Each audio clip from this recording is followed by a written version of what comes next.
Hola, buen día a todos. Mi nombre es José María Ramón, soy profesor de la materia Filosofía o Epistemología de la Economía dentro de la carrera de Economía de la Facultad de Ciencias Económicas y de la Universidad Nacional de la Patagonia. Y con este video quiero presentar un ciclo de videos síntesis elaborados con ayuda de inteligencia artificial que comentan y analizan textos claves de la materia como material de apoyo en educación a distancia y acompañamiento de lecturas. Ojalá que estos materiales que vas a ver a partir de ahora puedan servir en tu recorrido dentro de la materia. Muchas gracias. Imagina que eres una detective en los años 30. Tu especialidad es la economía. Pero tienes un problema fundamental. Uno muy gordo. Nadie en tu campo se pone de acuerdo sobre qué es exactamente lo que investigas. ¿Es el dinero? ¿La riqueza? ¿Las fábricas? El campo de juego era un caos, la verdad. Un caos. Hasta que un joven economista británico, Lionel Robbins, publica una obra en 1932. Un ensayo que, en esencia, le dio a los economistas su verdadera misión. Sí. Hoy vamos a analizar a fondo ese texto, que es revolucionario. El ensayo sobre la naturaleza y significación de la ciencia económica. Y es que esa misión era urgentísima, porque sin una definición clara, la economía corría el riesgo de ser, una colección de opiniones, no una ciencia. Claro. Robbins se enfrenta a la pregunta del millón que, sorprendentemente, seguía en el aire. ¿Qué es la economía? ¿Cuál es su objeto de estudio? Y, sobre todo, ¿dónde acaban sus competencias? Y no es una pregunta abstracta, de académico. Para nada. Es la que define qué problemas puede resolver un economista y cuáles, se escapan por completo de su análisis. Exacto, es como trazar el mapa del territorio. Y lo fascinante es que Robbins no se limita a proponer un nuevo mapa. No. Primero se dedica a quemar los viejos, y lo hace de una forma sistemática, demoledora. Empecemos por ahí, si te parece, por el mapa que él consideraba que estaba llevando a todo el mundo a un callejón sin salida. Perfecto. Vale, vamos a desmontarlo. Antes de que llegara Robbins, la idea que dominaba, sobre todo en el mundo anglosajón, con gigantes como Alfred Marshall, era que la economía estudiaba las causas del bienestar material. Eso es. O sea, se ocupaba de las cosas que se pueden tocar. El pan, los coches, las casas. Efectivamente. Robbins la bautiza como una definición clasificadora, porque lo que intenta es clasificar las acciones humanas en dos cajas. A ver. En una, la caja de lo económico, mete todo lo que produce o usa bienes tangibles. Y en la otra, la de lo no económico, mete todo lo demás. El amor, la religión, el arte. Ya veo el problema. El problema, como Robbins demuestra, es que esa caja de lo económico se rompe en cuanto la miras un poco de cerca. Y pone un ejemplo que es brillante por su sencillez, la teoría de los salarios. Explícame cómo usa esto para reventar la definición materialista. Pues mira, la teoría de los salarios es una de las joyas de la corona del análisis económico. Explica por qué se paga una cantidad de dinero por un trabajo, ¿no? Sí. Pues Robbins dice, esta teoría funciona exactamente igual para explicar el sueldo de un pocero, que hace un trabajo claramente material, que para explicar el sueldo de los violinistas de una orquesta. Cuyo trabajo es inmaterial. Exacto. La lógica económica que determina sus salarios, oferta, demanda, productividad, todo eso, es la misma. Claro, pero según la definición materialista, el economista debería estudiar al pocero y encogerse de hombros ante la orquesta, porque la música no es material. Justo. Es que es absurdo, rompe la coherencia de la propia ciencia. Exactamente. Estás mutilando tu propia herramienta de análisis, y Robbins va más allá con un ejemplo aún más potente. A ver. Cita a uno de sus maestros, el profesor Cannan, que llegó a afirmar que la economía política de la guerra es una contradicción en los términos. ¿Cómo? Sí.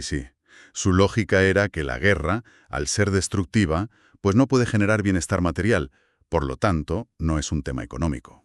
Visto desde hoy, esa afirmación suena casi delirante. La guerra es probablemente el problema económico más intenso que una sociedad puede enfrentar. Por supuesto. La guerra es en esencia un problema gigantesco de asignación de recursos escasos para un fin determinado. Totalmente. Tienes que decidir si usas el acero para hacer tanques o para construir hospitales, si destinas a los jóvenes a ser soldados o a ser ingenieros. Es la economía en su estado más puro y brutal. Claro. El hecho de que la definición materialista excluya la guerra demuestra que no está describiendo lo que los economistas realmente hacen. Les está poniendo una limitación artificial que no se sostiene. Entendido. El viejo mapa no servía, no describía el terreno real. Así que, si la economía no va de cosas materiales, ¿de qué va entonces? Aquí es donde Robbins da su golpe de genio. Aquí es donde pasa de la demolición a la construcción. Propone una definición que él llama analítica. Analítica. Y esta es la clave. La economía para él no es un tipo de conducta, no es una caja donde metes ciertas acciones. Es un aspecto de toda conducta humana. O sea, una forma de mirar. Es una lente, una forma de mirar. Y esa lente se puede aplicar siempre que se den 4 condiciones fundamentales de la existencia humana. A ver, desglosemos esas 4 condiciones, porque son los pilares de todo. La primera es sencilla. Tenemos múltiples fines o deseos. Queremos muchísimas cosas. Sí, quiero terminar de preparar este programa, pero también quiero ir al gimnasio, leer un libro y, sinceramente, dormir una siesta. Ahí lo tienes. Segunda condición. El tiempo y los medios para lograr esos fines son limitados. El día tiene 24 horas y la cuenta bancaria no es infinita. Por desgracia. Tercera condición. Esos medios pueden usarse para fines alternativos. El tiempo que dedicas al gimnasio no lo puedes dedicar a la siesta. Cada elección implica una renuncia. Y finalmente, la cuarta y crucial condición. Nuestros fines tienen distinta importancia. Podemos ordenarlos en una jerarquía de preferencias. No todo nos importa igual. Claro. Probablemente terminar el programa es más importante para ti ahora mismo que la siesta. Esa capacidad de priorizar es lo que permite la elección racional. O sea, resumiendo, queremos de todo, no tenemos recursos para todo, tenemos que elegir a qué dedicamos esos recursos y para ello los ordenamos por importancia. Eso es. Me recuerda a la tortura de decidir a qué extraescolares apuntar a los niños. Tienes un presupuesto de tiempo y dinero limitado y tienes que elegir entre fútbol, piano o robótica, sabiendo que cada elección significa renunciar a las otras. Es el ejemplo perfecto. Es un puro problema económico robinsiano en el salón de casa. Exacto. Porque ilustra que el problema económico es universal y no tiene nada que ver con que algo sea material. Y de la conjunción de esas 4 condiciones emerge la famosa definición de Robbins. La cita. La cita que ha marcado a generaciones de economistas y que define la disciplina hasta hoy.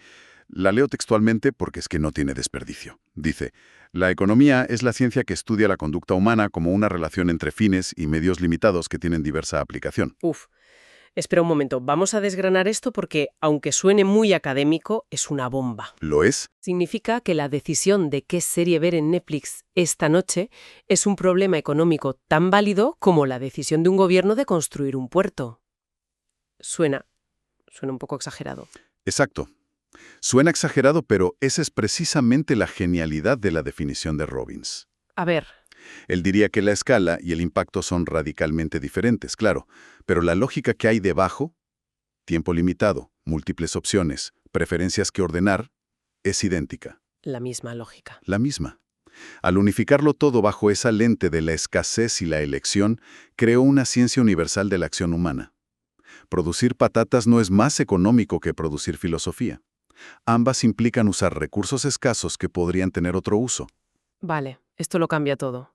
Pero entonces, si la economía es la ciencia de la elección en abstracto, ¿cuál es el papel del economista? ¿Se convierte en una especie de gurú de la vida? Todo lo contrario. Y esta es una de las consecuencias más importantes y, bueno, también más polémicas de su definición. Ah. Para Robbins, la economía es radicalmente neutral con respecto a los fines.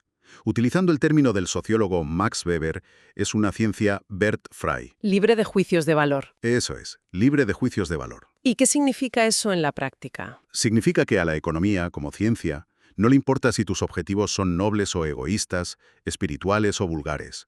Robbins pone un ejemplo muy provocador. Venga. Imagina una comunidad de sibaritas entregados a los placeres y otra de ascetas dedicados a la meditación. El análisis económico puede describir con las mismas herramientas cómo ambas sociedades asignan sus recursos. Vale. Pero no puede decirnos cuál de las dos es mejor. No tiene nada que decir sobre si es preferible construir una catedral o un casino. Esto es increíblemente radical. Significa que, para un economista puro que siga a Robbins, el plan de negocio de una ONG para salvar el Amazonas Sí. y el de un cártel de la droga se analizan con las mismas herramientas. Exacto. Ambos son un problema de asignación de recursos escasos para alcanzar unos fines. Has dado en el clavo. Es una idea que puede resultar incómoda. pero es el núcleo de su argumento. La economía nos da el mapa, pero se niega rotundamente a decirnos a dónde debemos ir. Y eso es tanto su fortaleza como su debilidad, ¿no? Para muchos sí. Su poder no reside en dar normas éticas, sino en iluminar las consecuencias de nuestras elecciones, en hacer explícitos los costes de oportunidad. Como él decía, nos ayuda a entender por qué no podemos repicar y andar en la procesión. Justo. Entonces, en un debate público como el del salario mínimo, ¿qué diría un economista robinsiano? Pues no diría si subirlo es bueno o malo en un sentido moral. Se limitaría a exponer el dilema. O sea, Diría algo como, miren, si establecen un salario mínimo por encima del punto de equilibrio del mercado, la consecuencia, dadas ciertas condiciones, será que las personas que conserven su empleo ganarán más. vale, hasta ahí bien. Pero otras personas, probablemente las menos cualificadas, perderán su trabajo o no lo encontrarán. Es un trade-off. Un dilema. Exacto. La sociedad, conociendo ese coste, puede decidir que prefiere asumirlo a cambio de salarios más altos para otros. Es una decisión política, un juicio de valor. La economía no la juzga, pero la ilumina, la hace transparente. Su poder es forzarnos a ser honestos sobre los costes. Claro, todo este enfoque de Robbins es súper lógico, casi geométrico en su elegancia. Pero te deja dándole vueltas a la cabeza sobre qué es realmente la economía como ciencia. Nos deja con preguntas epistemológicas muy profundas. Ciertamente. De hecho, el propio ensayo es un punto de partida perfecto para plantearlas. Podríamos discutir varias, pero hay algunas que me parecen especialmente relevantes hoy en día. Lanza la primera. La primera tiene que ver con el estatus científico de la economía. Robbins afirma que la economía se basa en postulados que son hechos simples e indiscutibles de la experiencia. Como que la gente tiene preferencias, por ejemplo. Exacto, o que hay más de un factor de producción. Son casi axiomas. La pregunta es, si esto es así, ¿en qué se diferencia una ley económica de una ley de la física? Claro, la física se basa en la experimentación, en la falsabilidad. Justo. Y no puedes meter una economía en un tubo de ensayo y ver qué pasa si subes los tipos de interés. No sin consecuencias reales, desde luego. Entonces, ¿las leyes económicas son solo deducciones lógicas casi como las matemáticas? ¿O son algo que se puede comprobar en el mundo real? Es el gran debate. Es una pregunta clave, sí. Vale, esa es una. ¿Cuál sería la segunda gran pregunta? La segunda ataca directamente el pilar de la neutralidad. Robbins insiste en que la economía es word-free, libre de valores. Sí. Pero, ¿es realmente posible separar el análisis de los medios de la valoración de los fines? ¿Puede la ciencia ser de verdad neutral en su aplicación práctica? A mí esta me cuesta mucho aceptarla. Es que es difícil. Por ejemplo, si un economista que trabaja para el gobierno elige estudiar el impacto de un impuesto al carbono en lugar de un impuesto a las grandes fortunas, ¿no hay ya un juicio de valor potentísimo en la misma elección del problema a analizar? Absolutamente. Esa es la crítica fundamental. La elección de qué linterna usar y hacia dónde apuntarla ya es una decisión cargada de valores. Claro. Robbins nos da una definición ideal pura de laboratorio.